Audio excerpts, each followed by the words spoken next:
will manage it.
Okay, we will call to order our committee of the whole of council.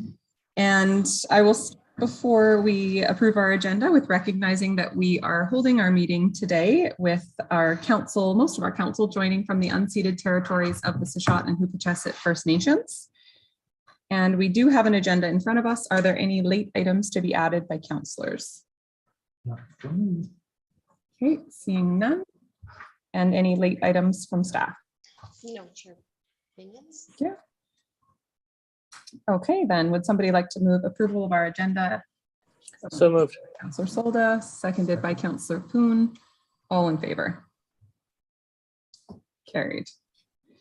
And we have minutes from the meeting held at 4 p.m. on February 22nd, 2022. Would somebody like to move adoption? Move. By Councillor Solda, seconded by Councillor Poon. Any comments or questions on the minutes? Seeing none, all in favor? Carried. No delegations today, and this is a format that is new to us, so it will probably take a little bit of time to get used to. I can see I'm looking at a delay in myself, so it's a bit funny to watch, but we do have 2 councillors joining electronically, and then the 3 of us here in the room. So we do have 5 councillors here today. Councillor Washington and Councillor Corbeil were unable to attend today. So we will start with unfinished business. Item number 1, City of Port Alberni 2022 to 2026 financial plan, bylaw number 5045, 2022. Andrew. Thank you, Chair Minions. So I'm just going to share my screen here today. I have a quick little PowerPoint to start the session, and after that, we can move into questions.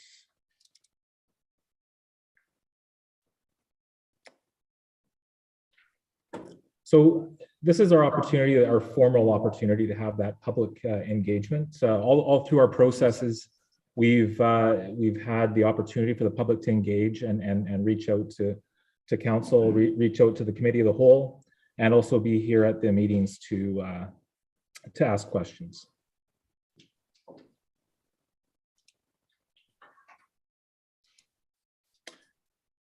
So with the financial plan, we have a timeline, and our timeline is looking for the target adoption of the financial plan by April the 11th, with the tax bylaw coming to that April 11th regular council meeting, and getting that tax rate bylaw set for the April 25th meeting.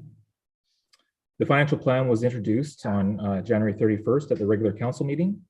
Tonight we have our e-town hall. We've also added a March 21st committee of the whole. At that meeting, we'd be reviewing the tax rates and our capital plan. And we must have this financial plan adopted by May 20th. As you can see here, the schedule is about halfway through. We're coming to the start of March, but we have 4 opportunities this month to address the financial plan. With that, we are looking for second reading next week at the regular council meeting. The financial plan relies on strategic priorities, also the levels of service that that council and councils of previous have put in place. But really, the strategic priorities are some of the priorities that councils introduced over the last 3 or 4 years. At this time, with the reduction of $250,000 from the financial plan last regular council meeting, with the allocation of money going towards some strategic priorities rather than taxation with the surplus, the financial plan has a 3.96% tax increase over the 2020 financial plan year. Following years, with the reduction in taxation for 2022, the 2023 tax rate moved up to 5.8% if there was no changes to that taxation requirement for 2023, but that continues to go back to the 4.75 in the following years. We've had 2.2% of non-market change in our residential class of the properties for assessment values. Also, we've had a 2.07 for the overall non-market change. So I'll quickly go over the financial plan as far as the overview and just kind of prime some questions that council or the public might have. So as mentioned, we had a 3.96% tax increase down from the 4.97%. Sales of service for our curbside collection is higher than we normally have because of the increase of the 3-stream collection. That now is moving from the $98 per month to $180. The cost of that service was around $135 per residence, but it is now $180 moving forward. And that cost is now covered by the service fees that are provided for that service. We've seen the Parks and Rec slowly recover from COVID. Revenue in those revenue streams are down. We're hoping to see that increase, but we still anticipate approximately $500,000 under what we normally see in a normal year. With our building permit fees, that's another area that we've seen an increase with the increase in building and development in the city. It's quite a strong, and our fees are quite low. So I know there's a plan to bring forward a review for council to consider for the building permit fees, but these fees are considering the current the bylaw and the fees and charges for that service. When it comes to expenses, the QB contract is 2% this year.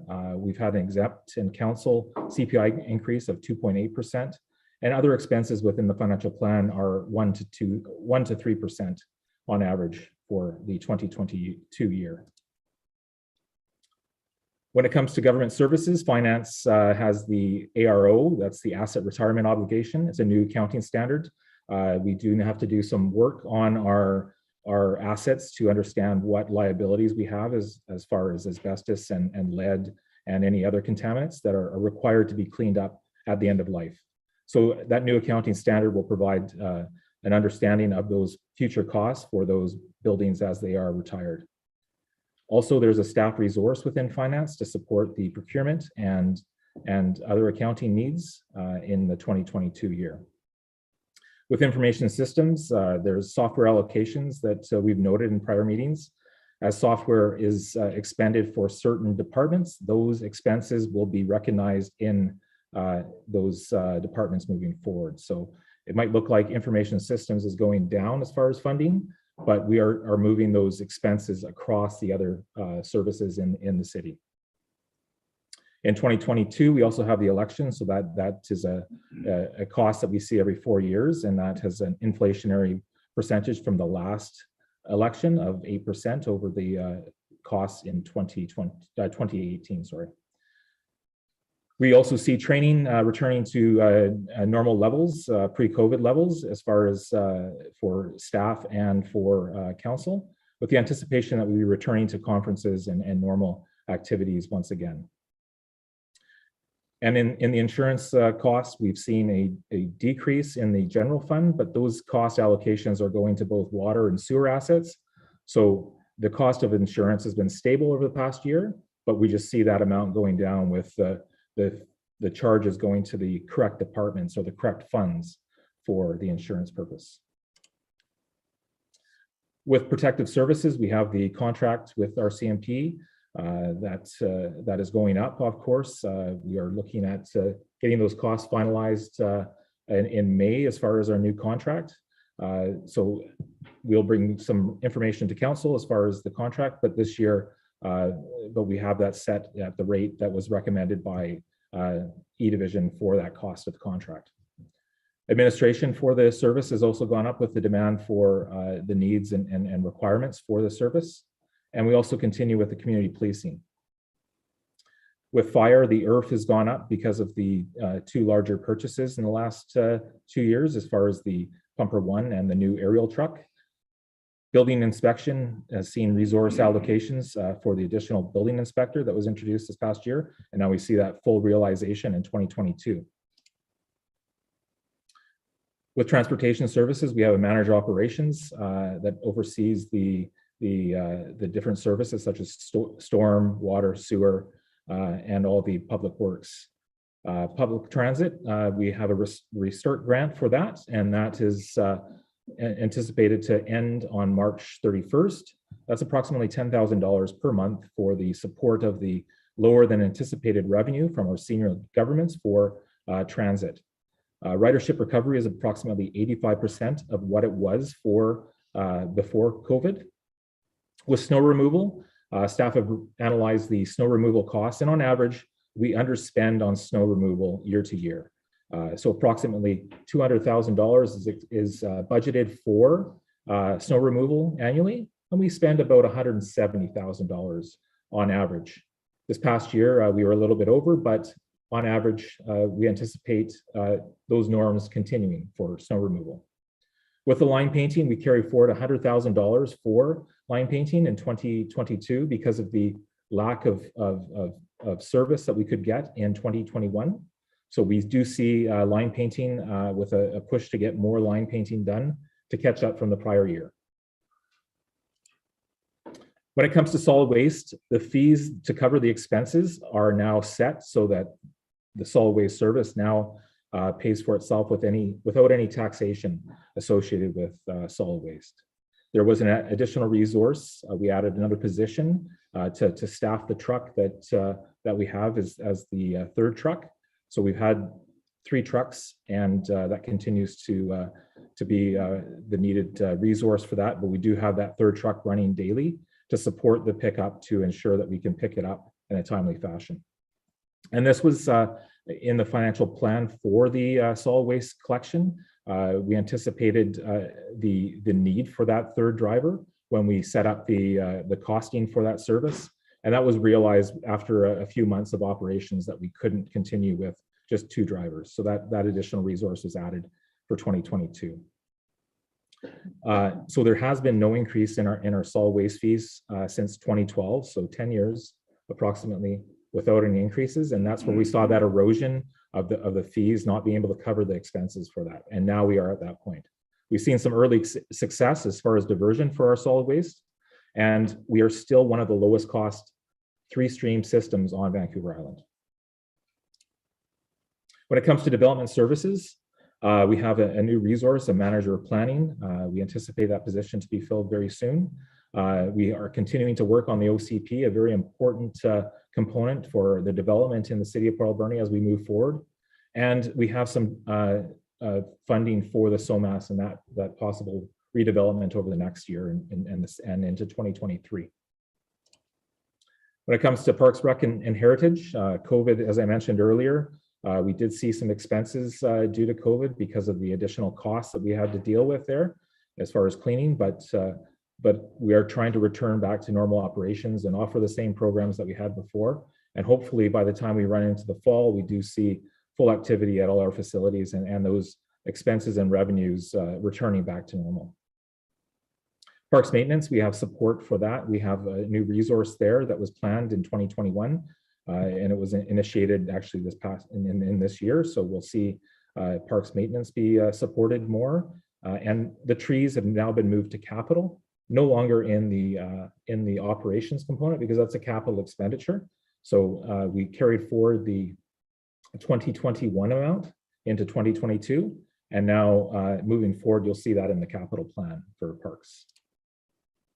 With the capital plan, we have approximately $1 million that are expended in 2022 with some software improvements, and the equipment as our normal replacement for those pieces that have gone, roads, storms, water, and sewer. And we do have a report coming to council, and we are targeting the committee of the whole on March the 21st for our capital. At our last regular council meeting, we also carried forward the funding that we had for the official community plan, as mentioned, line painting, trees that were not undertaken, facilities, that's our asset management for our facilities, having a plan for our asset management or our facilities, and bridge maintenance, and of course, the security lighting incentive program. That was a program that we didn't undertake in 2021, but we did fund. So we're carrying those funds forward. And of course, the $2.3 million for the COVID restart grant has been all fully allocated. So with that, I would like to turn it back over to the committee and the public for any questions. Thank you, Andrew. So at this time, this is an opportunity for members of the committee as well as members of the public, either in person or joining us electronically, to submit questions. Twyla, I'm just going to turn it over to you, and maybe you could highlight somewhat of process for people who are viewing online. Certainly. Thank you, Chair Minions. So tonight's session has been structured to allow for electronic participation from home as well as in person. So we do see 3 attendees in our meeting room. For those attending by the webinar, we see that you're there. When time permits and Chair Minions invites you to ask a question, we ask that you please raise your hand. You'll see that function at the bottom of your screen. And Chair Minions will be alternating between those in the webinar structure as well as individuals that are present in person here in the gallery. Thank you very much.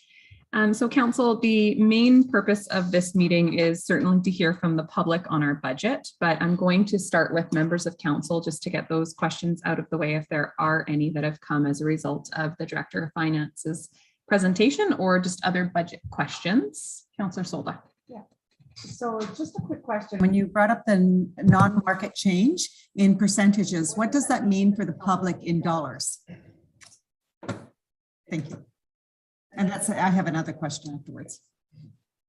Thanks, committee member Solda. So non-market change is the values that we see in the assessed property values of the city of Port Alberni that are new to the market.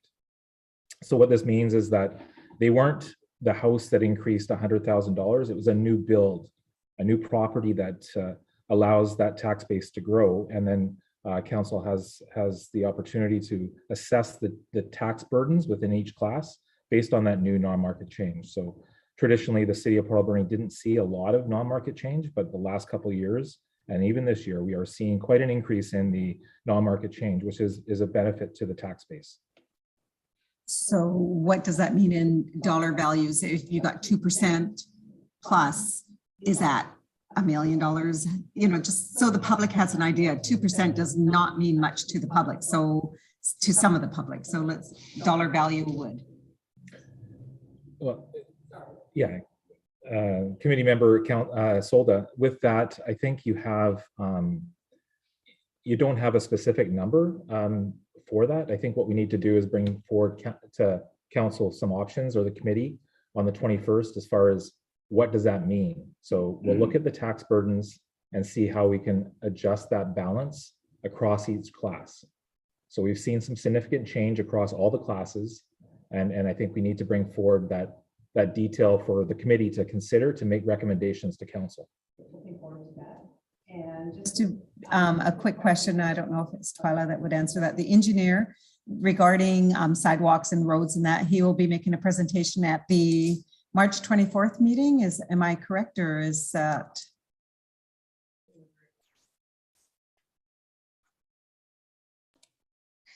Thank you. So I can answer that question. So we will have our Director of Engineering and Public Works, as well as our Director of Parks, Recreation and Heritage, who will be attending the March 21st meeting to answer some of those questions.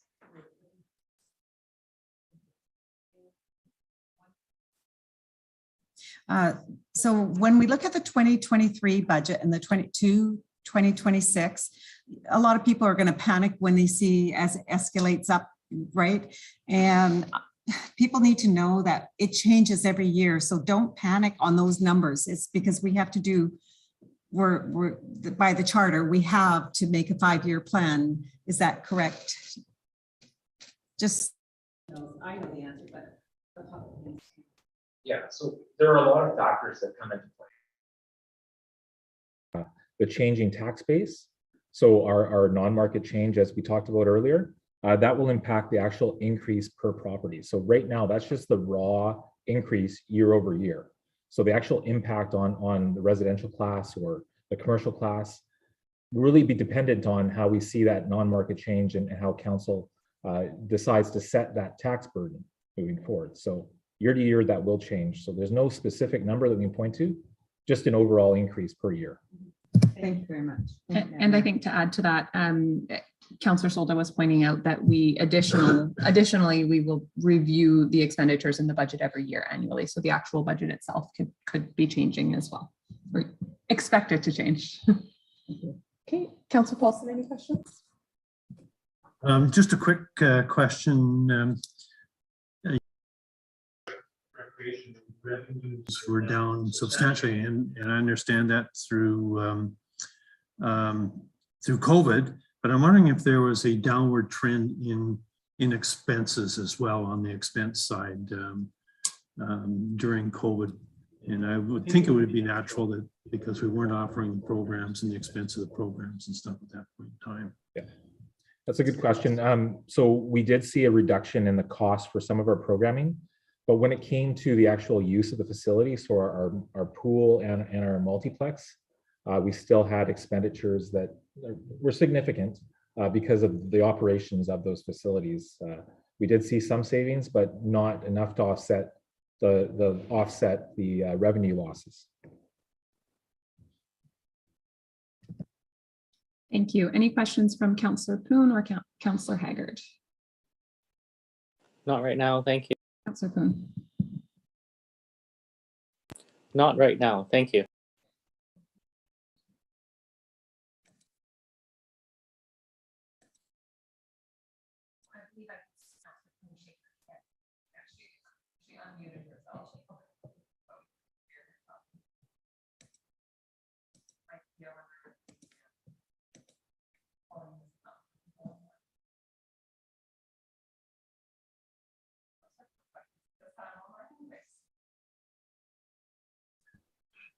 Okay, so at this time, we will start with questions from members of the public. So since we do have more people in person than online, we will start with in-person questions. So if you have a question, if you wouldn't mind just raising your hand. For people online, as Twyla said, you can raise your hand using the raise hand function and we will put you into the queue to ask a question. Does anyone in the room have a question to ask? Come on forward. I do have a question. Sure. So if you don't mind just coming forward to the podium and just state your name and address. First off, just make everybody aware, I am seriously hard of hearing. Okay. It's Swiss cheese. So I may be going over ground that you guys have already covered and I just missed. So I'm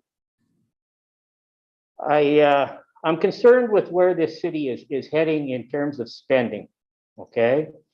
And it's wonderful to see the grandiose plans of waterfront development and apartment buildings and cleaning up the industrial wasteland and restoring the Rust Belt and all of that. But there are some issues that I think we need to address right out of the gate before we can even look at some of that stuff. And one of them is the taint, the smell, the settling ponds. It's heinous. I'm like, when can we get rid of that? I mean, the pulp mill doesn't even do that pulp anymore. And yet we're still suffering with that atrocious smell. I know we've got a plan and we're supposed to be working on it. I'm just not seeing any development on that. So I would like to see that, I don't know, sped up, dealt with a little quicker. The other issue, we have a seriously failing infrastructure when it comes to our parks and rec. We had a wonderful referendum and initiative to get ourselves a couple of new sheets of ice. Hats off to Wendy for that. It was a tremendous thing. I would like to see something similar to address Echo Pool. We've been watching that thing slowly erode for decades now. And we need to do something about that. Okay? We need a new aquatic center in the worst way. And yet I hear nothing about that. I hear everything's being deferred, deferred, deferred. We're not doing the paving. We're not doing the line painting. We're just skipping ahead to boardwalks and everything else. And I just don't want to see that. We have issues that need to be addressed now. A referendum on that would be wonderful. Okay, where do we go from here? Smell, aquatic center, garbage disposal. Well, I think that was a wonderful step forward with the composting, curbside, everything else. We are not a multi-level urban center yet. We don't have all the high-rise towers. We still have a community, call it agri-based, because we all mow lawns and we can all keep compost pails in the backyard. While it's a wonderful plan, I'm not sure we needed it today. That could have been maybe offset for a couple of years. And maybe we can look at that too.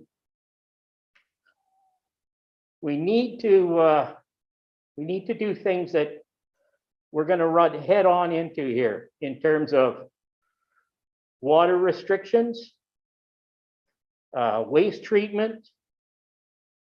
I mean, if you can't even go for a swim at Canal Beach because of the E. coli count, what's the point of developing the waterfront? These things need to be looked at. And if we continue to have the heat waves, we're going to wind up on some severe water shortages. We need to build containment for that. Okay, we need to have some cisterns and water reservoirs to address that. Okay. What other am I concerned about here?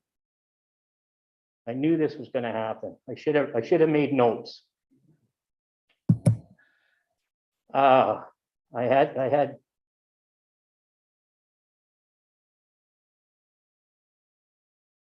think I'm going to have to leave it there. I apologize for that, but I think I hope I've given you plenty of food for thought, and I want to thank you for your time and your service. Thank you very much.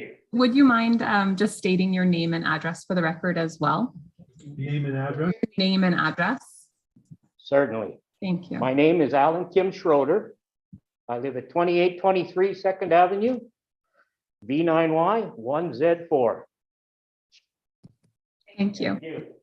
Now, a couple of those things I did just want to provide a bit of an update on. You've brought forward some really important issues. The first one is that our sewage lagoon is just about ready to come online. So that project is actually, we're not just thinking about it or slowly working on it. It is complete. So it's about ready to connect and turn on. Let's hope it works. Yeah, absolutely. We do as well. It was very expensive. And next on the pool is an issue that I think we all care very much about. We recognize that Echo Center is aged significantly. It is the oldest unrenovated pool in the province, we are often told. The regional district is leading the pool renewal process currently. So there has been funding set aside. It was actually last year, and unfortunately that work hasn't been started yet, for public engagement across the whole valley. So Beaver Creek, Cherry Creek, Beaufort, Sprout Lake, similar to what was done for the multiplex. And then the start of a feasibility study as well. So that funding is put in place, and the regional district is just looking for a contractor to begin that work. We would all love to see a referendum. I talked at one point about having a referendum on this agenda, on this next election ballot, but unfortunately without that work done, we don't have the information that we need to have a referendum. So we are working on it. You might not hear about it from the city because the city is not leading the process. The Alberni Valley or Alberni Clayoquot Regional District is. Thank you. Thank you. And Councillor Solda is reminding me that you asked about line painting as well. Line painting was not deferred.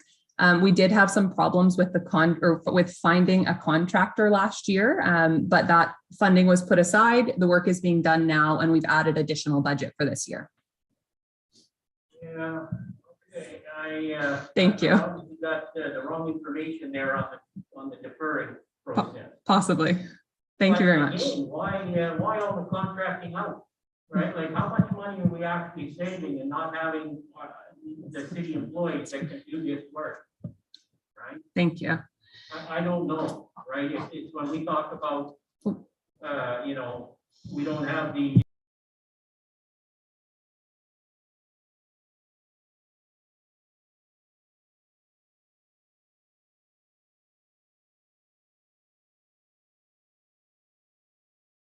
calculating off to the second just how fast things are going, right? I'm sure we could do something like that. Every time a piece of property turns over here, we could go, oh, look at that, little bump in the clock, right? It's not that hard, especially in this day and age. Thank you. The members of the public who are watching at home are not able to hear you because you're not at the mic. So thank you for that additional input. We are hearing you at least on council. 3 out of 5 of us at least. Are there any questions from our electronic viewers yet? No. Okay, then we will go to another question from the public. Neil, come on forward. And for the record, I'm sure we have it, but we'll get you to state your name and address, please. I'm not sure I want to give my address. We'll have to update our procedures bylaw if you want to not give your address. Yeah. Just a couple little things. I certainly agree with the infrastructure issue that was brought up out by the previous speaker. And the question I'd like to ask, I don't know how to put this. Let's say going back 10 years ago, there was 50% of the infrastructure, water and sewer, that was in need of replacing, dire need of replacing. Where would we be today in getting ahead of this issue? Is there still about the same percentage that I think you understand where I'm coming from? And my concern goes back to what the previous speaker says. We're looking at other issues. Most of them would look nice, but you don't see what's under the ground. So people don't see, it doesn't beautify the municipality, but these things are important. And I don't think we're doing a very good job of doing that. There's things that should be left. It's back to what I used to say, the want list and the I need list. And we need a lot of stuff to beautify our roads. If I go see one more road that's all patchwork from the repairs or cracks down the middle of my street, and up by AG Dunn, there's so much work that needs to be done that would make a huge difference in how people perceive Port Alberni to be. So my first question, where are we in dealing with the infrastructure? Are we gaining ground, or are we staying neutral, or what? Thank you for that question, Neil. To start, I'll just let you know that for you, because you mentioned sewer and water first, that we do have a sewer and water asset management plan. And then I think I'll go to Andrew and he can update on where we're at for the rest of our infrastructure and planning appropriately for that, because those plans are not in place. Yeah, but I mentioned sewer and water, but it applies to. And I mentioned sewer and water just because I do think it's a good example of where some people have found the fees difficult, and I'd say we've all found the fee increases difficult. They are based on a renewable asset management plan. So those fees are not just numbers that are pulled out of our hat. They are the costs that are needed to make sure that we always have the funding in place to maintain those systems. Thank you, Chair Means. So with the water and sewer, there's a fee rate schedule that's based on the needs of the capital infrastructure. So I think it was back in 2014, there was a program that was put in place as far as replacement for water and sewer. And we've seen our fees increase to support that asset renewal. So we have a plan for the water and sewer, but with that, when we do any replacement of water and sewer, we have the storm and our paving that is done at the same time. So those funds right now come mainly from our gas tax grant that we get every year for the paving. So we do that replacement. Long term, we anticipate that the federal government would support local governments, but right now that agreement goes until 2024. So as far as asset management, we have a strategic asset management plan that we'd like to bring to council that would support all the other components of our assets, including our facilities and in our parks and rec facilities that we have, and understanding the gap that we have as far as funding these. And then at that time, council can make the decision on how do we close that gap, or where do we seek additional grant funds from senior government to support those gaps. So I know we're working towards that, and we need to give council and the public more information as far as what we need to do to fill some of those asset management gaps that we have. I'm not sure you answered my question. My question was, how much are we still 50% behind, or you're talking about the funding and what should be done, but you didn't mention that we're gaining ground on replacing these age-old. Where are we from 10 years ago? From 10 years ago, I don't have a number from 10 years ago, but what I can tell you is that we have a plan to get our facilities reviewed as far as what we need in 2021, and we need to bring that back to council to support the funding gaps that we have. I don't have what we were at 10 years ago versus what we are now. My question can't be answered. I know it can be. We should know that we've made, yes, maybe.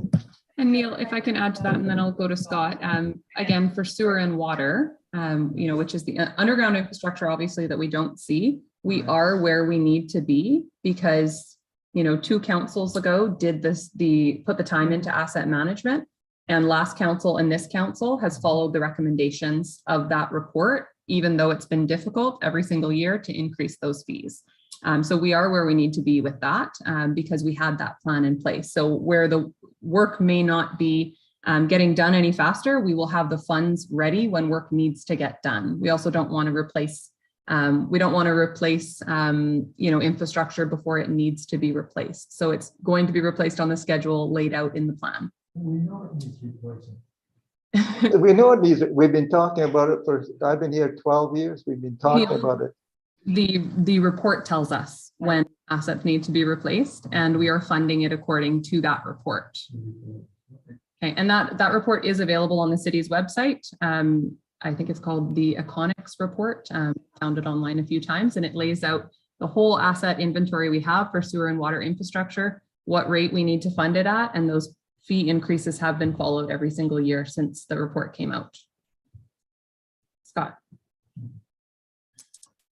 I guess I would also just like to add that as things change, we change how we look at our infrastructure as well. Like we're now have a major program that will be going to, especially in the south side of the city, to separate our combined sewers from, like, they were originally built as combined sewers, and we have a long-term program to separate those combined sewers out. So for instance, that wasn't being looked at 15 years ago, but now we realize that is an appropriate thing to be doing. So as we progress, we also change how we want to replace our old previous infrastructure too. So it's never a standstill. So when you can look at 10 years ago and compare where we are now, it isn't, because we should never say just, well, that's good enough. We always need to be looking at how do we need to do things better. So I can say today, when we're looking at that, we weren't looking at that 15 years ago. So I guess I want to emphasize that, as we mature as a community, we always need to be looking about how do we replace our infrastructure and assets, and how do we do it differently, so that we're trying to narrow that gap.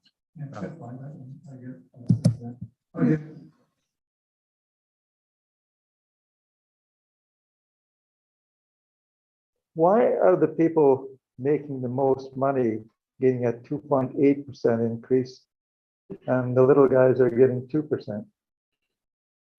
Well, typically, That's a $4,500 approximately. Andrew can speak to what the policy is, but typically it is the other way around over the last few years. So, Mr. Anderson, what with the council and exempt staff, it's all based on CPI.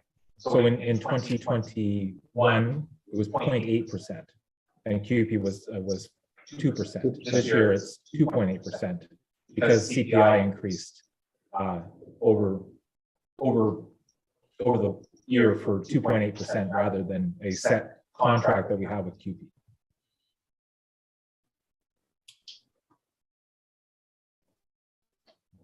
So I'm not following you, I'm sorry, but so why 2.8% for non-content? There's a policy in place that takes consumer price index Yes. and increase it based on the. Nobody online can hear you, Andrew, I'm sorry. Okay. Good. Okay. So consumer price index is the basis for the policy. So in 2021, the rate was 0.8%, right? And in this year, it's 2.8%. So over the past 2 years, it averages under the 2%. So it's based on a policy based on the consumer price index for British Columbia.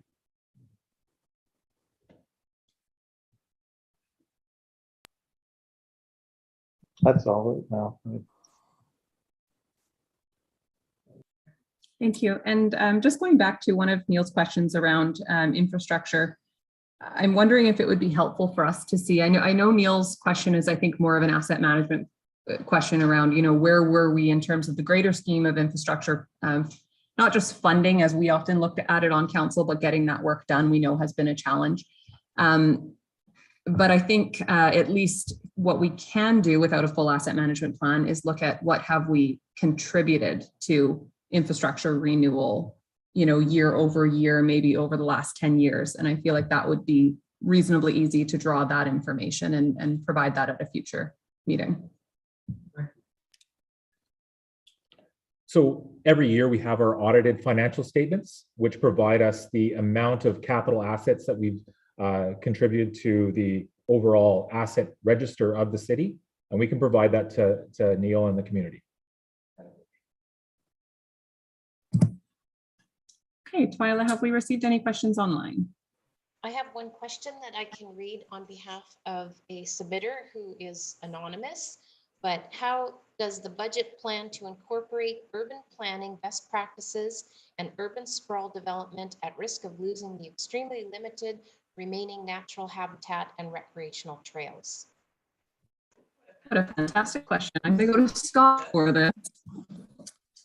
Well, I think that's a very timely question and I really appreciate it. And I guess, I think I would strongly encourage that resident to participate in our official community plan review that is currently underway, because that will help guide how the community grows in the future and how we grow in a sustainable way, how we protect natural assets. It covers a whole variety of primarily land use governance. And so it's perfect timing that we are undertaking that now. We are just getting underway with our first phase of public engagement. There's an open survey. There's an online mapping tool through the city's Let's Connect page.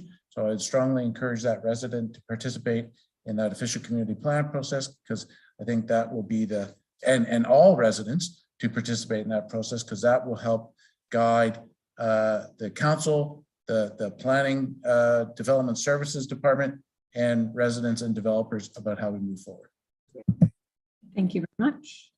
Are there questions from members of the public in the audience? Roland, come on forward.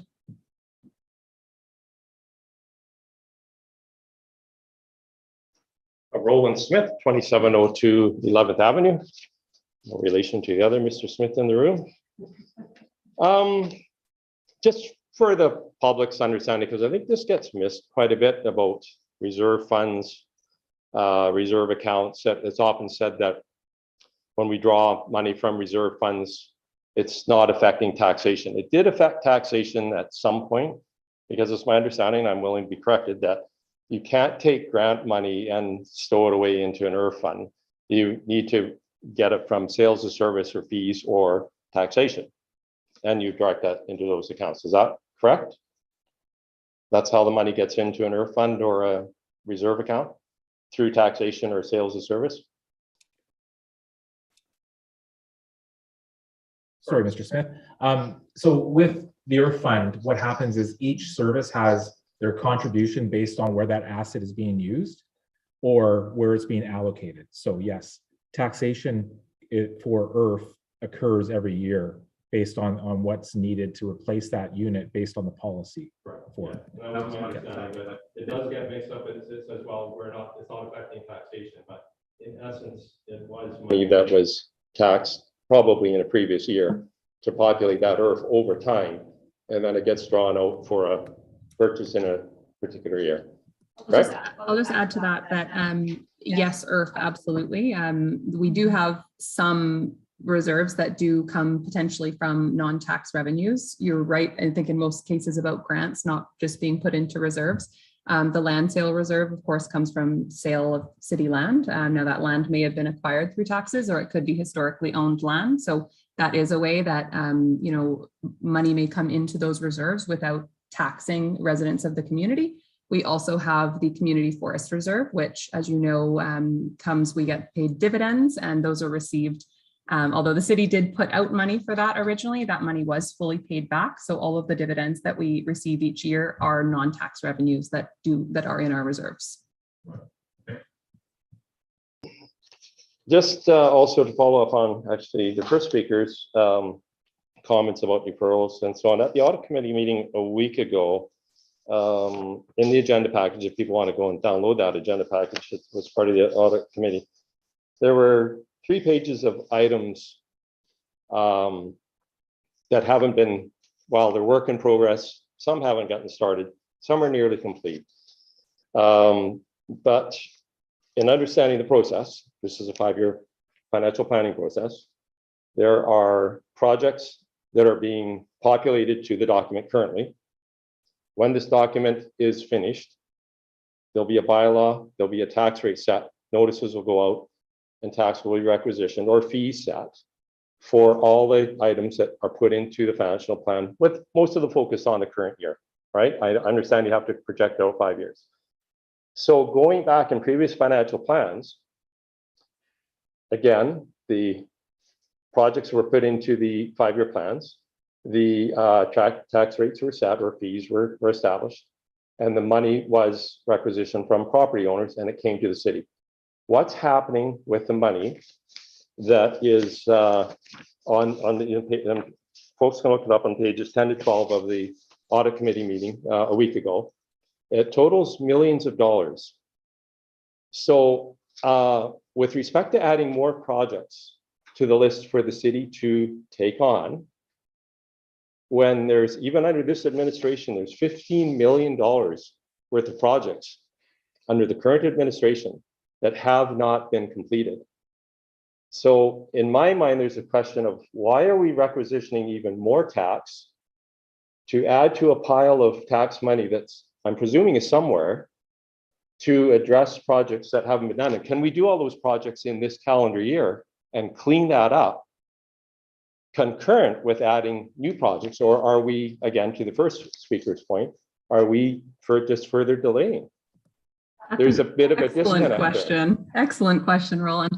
Andrew's going to have an answer to that as well, but I'm going to just give my thought on it first. Sure.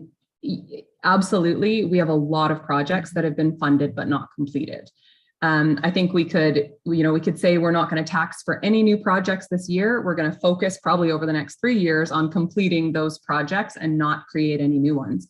But we would be digging a hole for ourselves in the future of deferred maintenance and projects that need to be done. These are projects that need to be done, whether they can get done this year or not. Taxing for them now, make sure that when they're ready to be done, we're not putting it off and saying we don't have the funding, we don't want to increase taxes.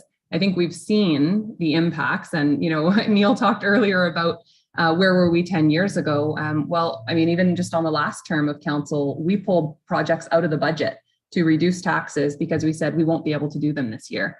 I wish we had that funding now to do those projects. So I think that responsible governance is taxing for the projects that need to be done. We absolutely have to talk about how to get more projects done. But I don't think it's the right answer to not fund the projects because we may not be able to complete them this year. We need to fund appropriate amounts of projects every single year so that we have the funding in place to get as much infrastructure renewal done as possible. The next part of that question, though, is how to get more projects done. And that's the real issue because I don't think that you're here to say we need to do less infrastructure work. We just need to get more infrastructure work done. What council can do is make sure that appropriate funding is in place. So although we may not be able to complete them this year, I think it's the responsible thing to do to fund them regardless. Just to, I'm sure is that if the money's been collected based on the budgeted amounts at the time, doesn't that kind of say that the funding is already in place for the previous projects? So we're not needing to fund them. The funding is there. We're needing to fund the new projects this year with the tax rates that are set this year in this budget. But last year's five-year plan, there are items in there that aren't complete. But my understanding is that the tax was set last year based on items in that budget. So that money had to have come into the city, making them funded. Now, am I missing Money something? did come in and the money is still there waiting to be spent. So the projects are funded. We're not taxing for them again. No, I understand that, but those projects are funded then. Those projects are funded and this year we'll be taxing for this year's Exactly. projects that will be funded. So when will the previous years, it's not a matter of funding the projects, it's a matter of getting the projects done then. Absolutely. Director. That's exactly my point though, is Yeah. what council can do is ensure that the projects are funded. So we're not going to take a break this year funding projects just because we have some from last year to do. And I know we have some from more than just last year. Andrew. oh yeah. Thank you, Mr. Smith. With the projects, and we listed them in a way to bring those all forward and show council and the public what we have outstanding. So now we have to get to the point of completing those or bringing those back to council and saying either there need to be rescoped or changed, because there has been some time since we've funded those projects on a few of them. So that is the intent this year, is to close the gap on unfinished projects and make sure that we complete the projects in a timely fashion. So they're there listed in the financial plan. The desire is to see those projects complete and complete the ones that we have to complete in 2022. So we've had some staff changes, obviously, in public works. We're staffed up. We have those positions filled. Now it's about getting that work done. So there is enough support in-house that we're looking possibly to get some. I mean, I know the city does use contractors. I'm not advocating for that necessarily, but is it a case where we actually do need a body or two more in public works to sort of help us along a little bit? Well, like on a more permanent basis. I don't know, maybe that's a bigger question, but what concerns me is that a former city engineer here, I think it was 8 years ago now, said that at the rate we're doing our roads, we're at 150-year renewal. And going to Mr. Anderson's question was that, and which he's asked, and we'll get an answer later, but is that where are we on this renewal? Because my road was done in 2008 on Melrose, and it's falling apart already. It's only 14 years. So I won't be around in another 136 years, but it's so when I look at this list and a number of items that are on here, and we're adding 7 million more this year to the 15 million that's already outstanding, that's $22 million worth of projects that are funded, and somehow they're going to get all done in the next 12 months. The math doesn't make sense to me, because that's what's in the financial plan for capital projects for 2022 is $7 million added to the 15. So like we're talking about what is the plan then? Is there really a robust plan to start to cross some of these things off? Or as the director says, do we just take your line, scratch them off because they're becoming stale, inflation effects for 5 years has eroded those prices. So you're going to, I guess, maybe they aren't truly funded, but that's my concern. Like when you add those two numbers together, and there's another 4 million previous to that. So 15 plus 7 plus 4 is the actual number. That's a lot of money. So the question begs the asking, that's a whole city budget just on the capital stuff. So something's not kind of working out here, I think. It's no one's fault, but I think we sort of got to figure out sort of what's going on. So is there a plan? I think it would be important to hear from the Director of Engineering and Public Works on that issue of more information of why the projects haven't gotten done, if we have a robust plan in place to get the projects done, and we won't get that answer tonight. That said, you've asked an excellent question. I think it's important to note as well that the reason this question is coming forward is because the Director of Finance added this as a part of our budget process. So this is not necessarily a new issue that these projects are not getting done. What's new is it being brought forward in a transparent way to make sure that as a part of the budget, the public and council are aware of the projects that are funded but not completed from the past. We didn't have that awareness before because we weren't seeing that as a part of the budget. So I think this is a really positive step, although it certainly brings up questions of why these projects haven't been able to get done.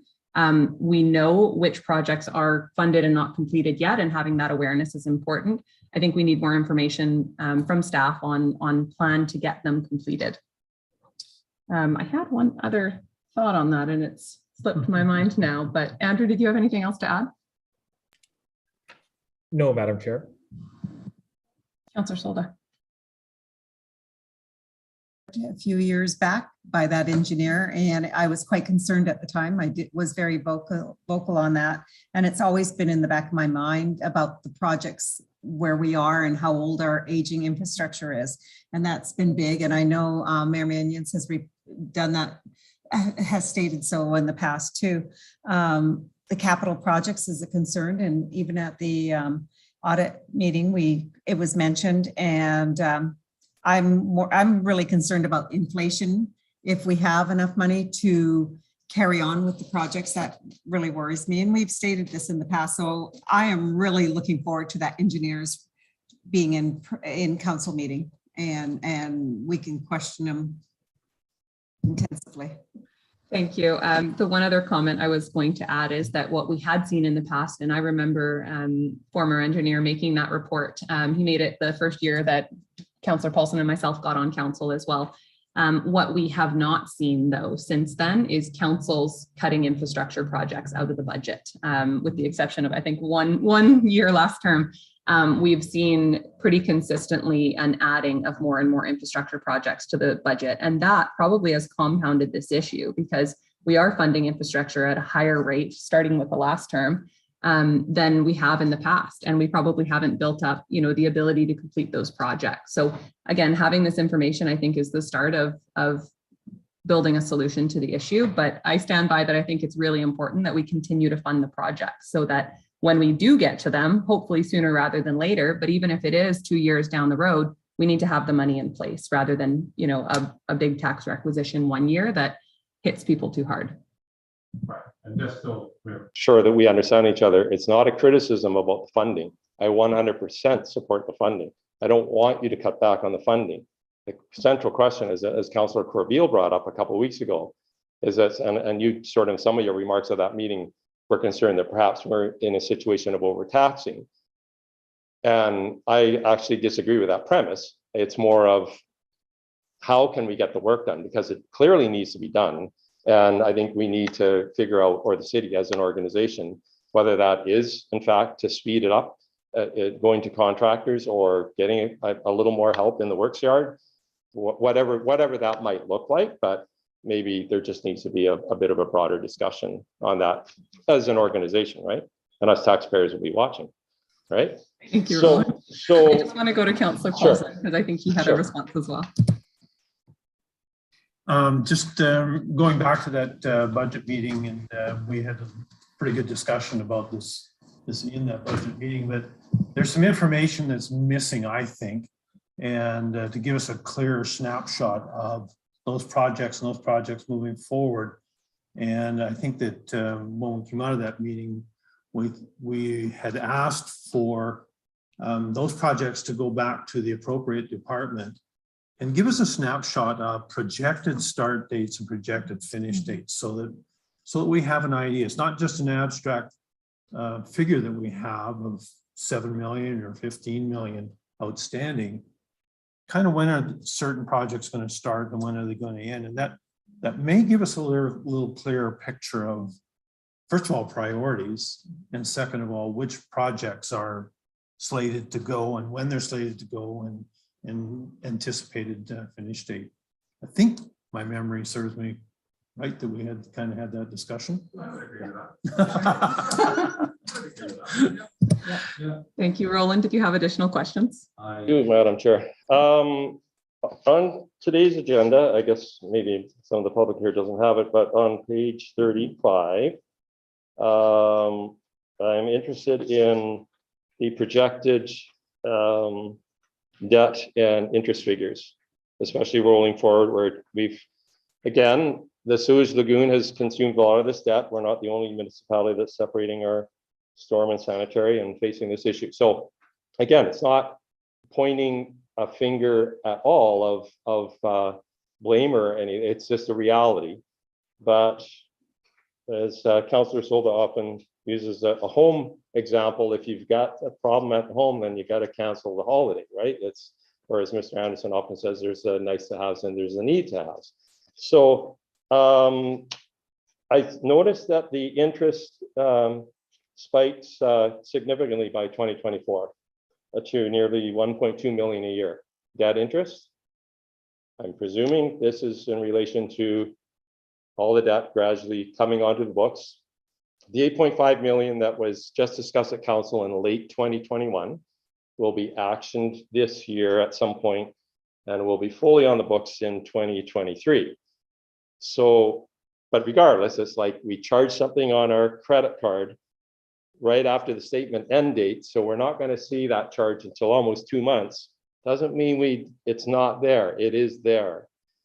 So when I look at the debt from the comprehensive financial statement of the city, at the end of 2020, we had 14 million. Take about $500,000 off for the principal and actuarial adjustments in that year that credits the principal. Add 8.5 back, and that takes us to 22 million.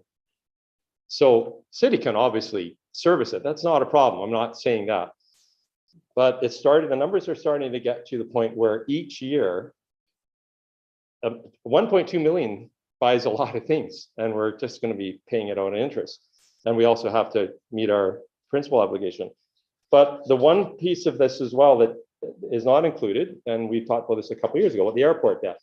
We are the largest participant member in the Alberni-Clayoquot Regional District. We are in the regional district right now. We're organized as a municipality.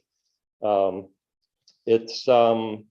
when you add the airport debt back in, that we're probably in the 24 or so million range. So I'm wondering if the director I did ask, not for a right to the penny number, but we discussed this the other day at the meeting as well. I'm just wondering if the director has any information on the airport debt, because I can certainly see what the municipal debt is.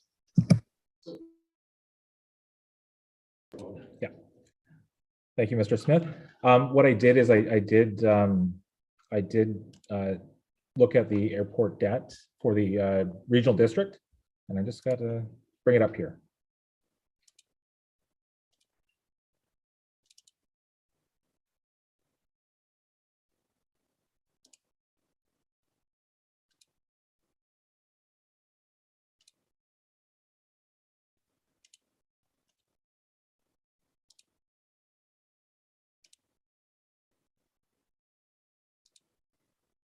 All right.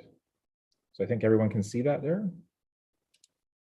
So, Mr. Smith, yeah, you are correct. There is debt that's associated with the airport at the regional district, and part of the requisition that we see from the ACRD includes that debt payment every year. So I looked and saw what we had as far as debt outstanding at the ACRD for 2021, the end of the year, and based on the apportionment that we have, the city has a 56.7% apportionment for 2022 and the outstanding debt. If all else remains equal moving forward, there's approximately $3.1 million in debt that the city would pay through the annual tax requisition from the ACRD. Right.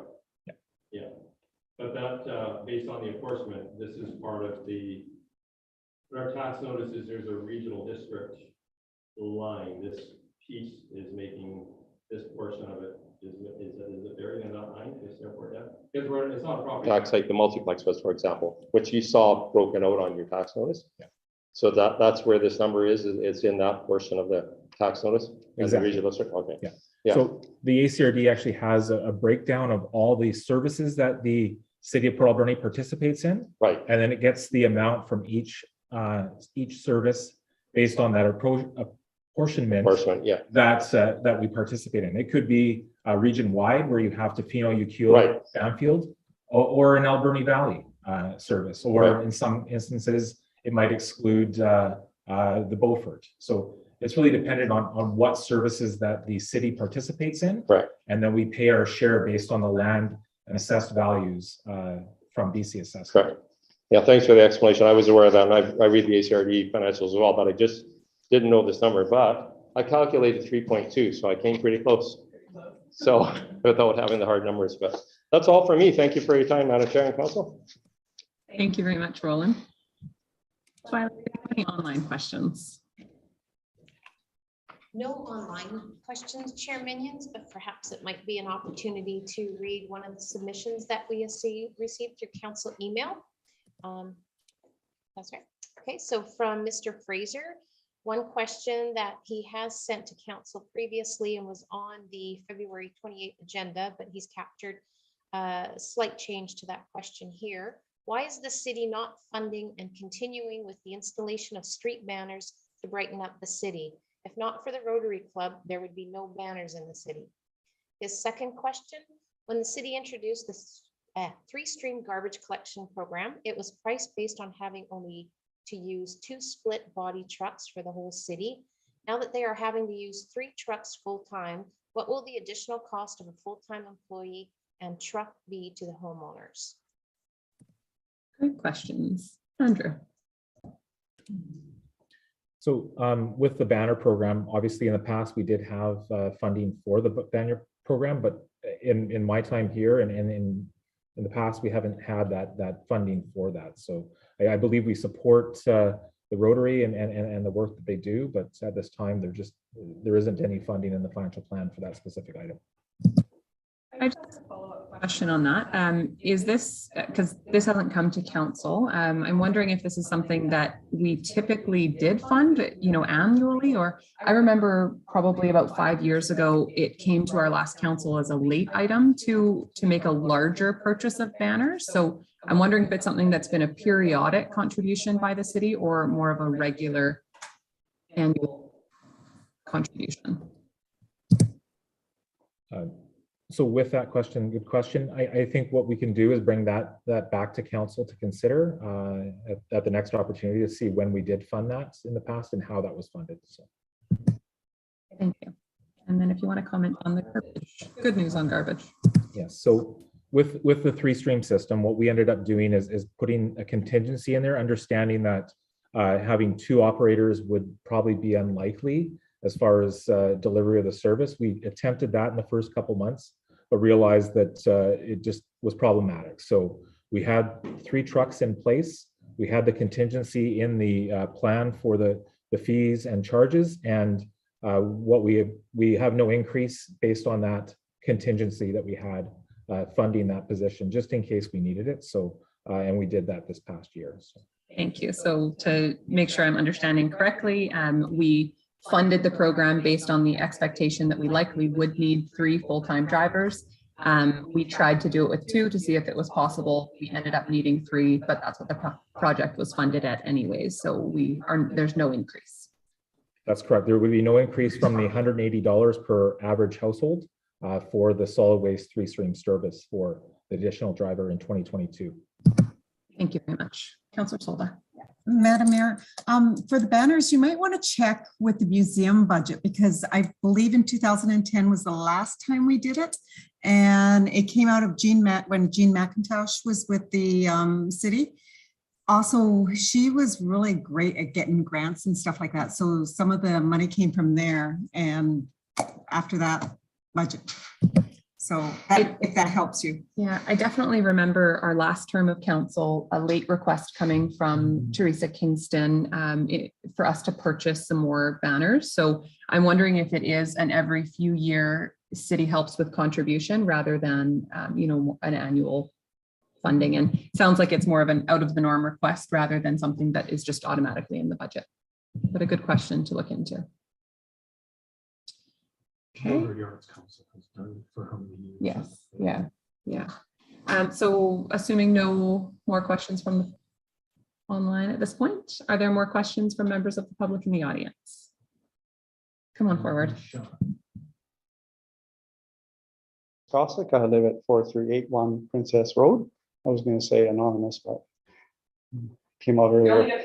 Yeah. Just a small question. It's probably been answered through other means. It might have been, over the past, just reading and being aware of things.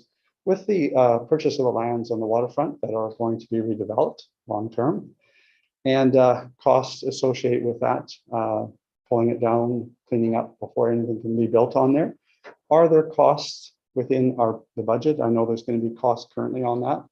I imagine there's some security issues that'll have to be, it's a big place that might run the risk of some things going on. So security we done, certainly insurance costs. I know for a vacant home, if you're away for a while and they tell you you're away for too long, your insurance costs are almost, I don't remember, double. So there's going to be costs to that. And I'm just wondering what some of those costs are within the budget until that gets developed. What sort of ongoing costs are there probably annually to the city and that? Thank you very much. I think there's $200,000 in our budget for this year. And Andrew, maybe you could speak to more what that is. It's because it's not really just maintenance cost. Yeah. So, Madam Chair, what we have is funding in the planning section of the financial plan, and it is $200,000. That's for the security of the site. We've dealt with the insurance issue, and also just the planning for that site. So over the next 2 years, we've allocated $200,000 in the financial plan for 2022 and 2023. And we'll just work towards getting that strategic plan for the site. And then that would flush out any other costs that we would have as far as redevelopment moving forward. And to that answer, Joseph, it's a great question. I think one important thing to clarify is that council has not determined exactly what the path forward on that is going to be yet. So council may take on the remediation ourselves and redevelop the site, parcel it off and rezone and sell to developers. Council might keep, it longer term, or council might sell it earlier and see a developer take that on. So the 200,000 in the budget right now, and 200,000 in the budget next year, those numbers could change if the direction changes. Thank you. Are there questions from other members of the public? Don't be shy. Twyla, any more questions online? Questions online, but I did.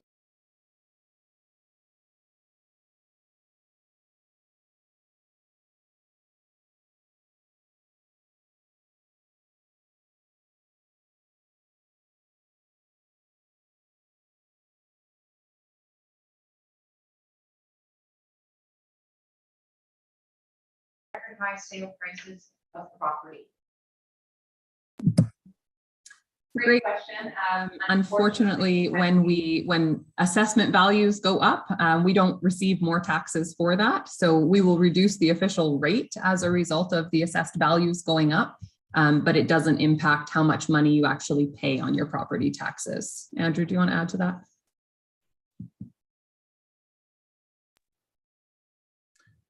Yeah, so when we come to council or the committee of the whole on the 22nd of March, we'll have some recommendations for council to proceed with how we have that tax burden with the new non-market change and the market values as far as properties. So Mayor Minions is correct.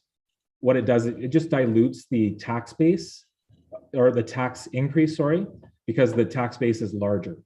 So that's the basis that we apportionment across each of the classifications for the taxes. So. Thank you, Andrew. It's a complicated issue, and we've had a lot of questions from members of the public this year as they see, 40% increase on their assessed value. They wonder if their taxes are going to go up 40%, and they absolutely are not going to. So our tax rate will come down to accommodate that. It really is just a matter of how your property went up compared with everyone else's property and the average.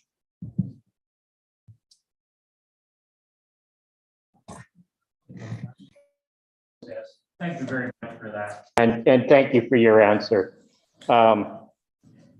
Yeah, for years it was a question of just, well, we don't set the tax rate, we just assess the value of the property. And then the city was going, well, we haven't increased the tax rate in, 20 years and it's not our fault. And everybody's going, but my taxes are going up. So I understand that process, and I thank you for your answers there. And that's good news, I think.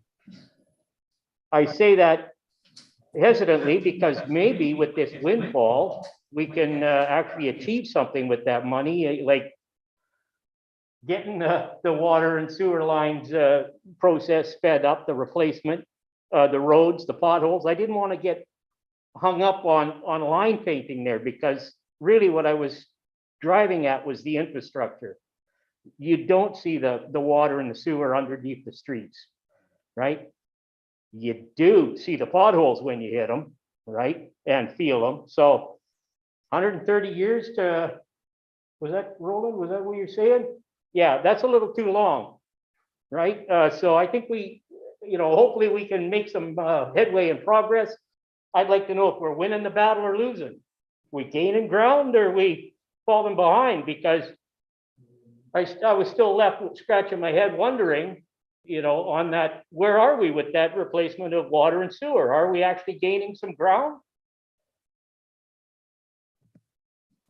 Thank you.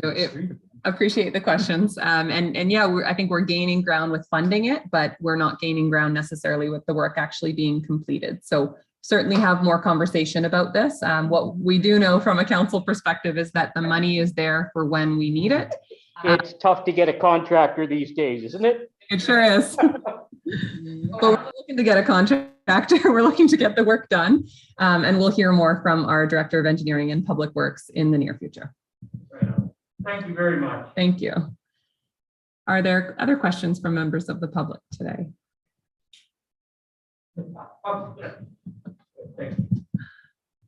Okay, and any online questions? Okay, are there any follow-up questions from members of council? Okay. Helen or Deb online?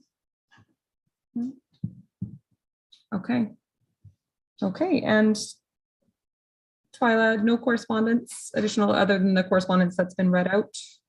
That's correct, Chairman Yins. Okay. And seeing no hands going up in the audience. One last chance. Last chance. Okay, would somebody like to move adjournment? I'll move adjournment. Hilda, seconded by Councillor Kuhn. All in favor?